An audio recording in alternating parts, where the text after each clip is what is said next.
The first thing I heard wasn't the music. It was my father's laugh. Sharp, wet, ugly. She came for the wedding? She should have stayed in the trash. His voice cut through the chatter like a blade. I froze halfway between the entrance and the reception hall. 7 hours on the road, no sleep, a dress I'd saved for months to buy. And in front of me, the seat with my name card was gone, replaced with reserved. My spot erased. My mother leaned toward him, her lips barely moving. Maybe she'll eat with the caterers. They both smirked. I didn't move, didn't give them the show they wanted. I let their words hang in the air, heavy, poisonous. They thought I'd walk out humiliated. They thought wrong. There was a time my brother's smile was the safest place I knew. He'd sneak me extra cake at birthdays, shield me from our parents' sharp tongues. We'd whisper plans about the future under blankets, swearing we'd always be a team. Then, slowly, the distance grew. It started when he got engaged. Calls unanswered, messages left on read, family dinners where my chair would be missing. When I asked him about it, he'd mumble excuses, avoiding my eyes. The real break came last Christmas. I'd driven home with gifts in the back seat. He didn't even open the door. My mother did, her face a mask of polite disgust. "He's busy," she said, taking the gifts and shutting me out into the cold. I knew then my brother had chosen them over me. By the time the wedding invitation arrived, the decision was already made.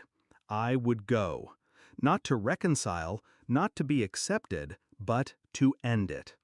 People think revenge is heat, a boiling rush of anger. They're wrong. It's ice, still, patient, precise.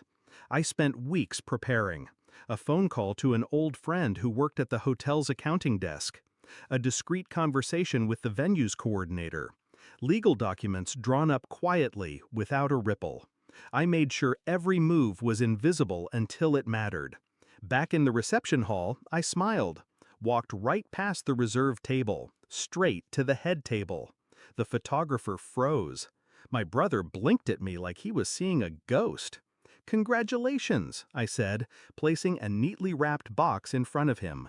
Inside was a framed photo of us as kids, and, tucked behind it, the folded copy of the deed. The deed to our grandparents' lake house. The one they all thought my parents still owned.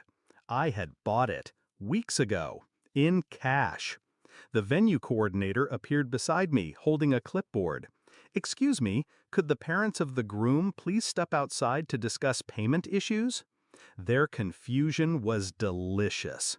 My mother's brows knit, my father's smile faltered. The issue was that I had quietly covered the cost of the wedding in advance, in full, under my name.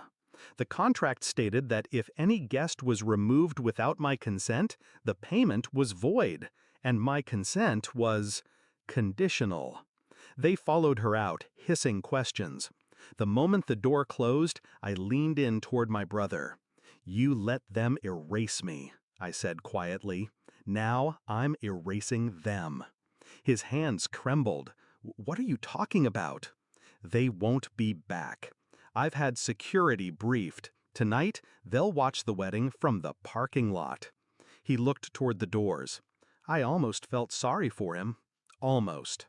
When my parents returned, 2 security guards flanked them. The coordinator explained, cheerfully, that due to contract terms, they were now uninvited. My mother's voice cracked into shrill disbelief. My father tried to shove past. Both were escorted outside. I didn't watch them leave. I didn't need to. The weight I'd carried for years lifted with every step they took away from me. Dinner was served. My seat, at the head table, stayed empty for a while, just to let the absence speak. I mingled, laughed with distant cousins, made polite toasts. Every guest knew what had happened, though no one said it aloud.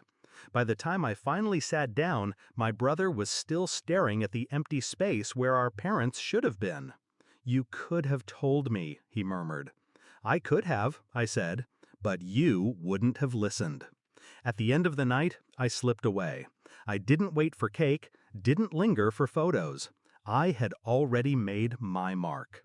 The lake house keys rested in my pocket. I'd decided I'd never step foot inside it. Some places are better as ghosts. As I walked to my car, the cold air hit my lungs like a cleansing fire. I realized I wasn't angry anymore. I wasn't hurt. I was free. They had tried to make me feel small. Instead, I had made them disappear. And the best part?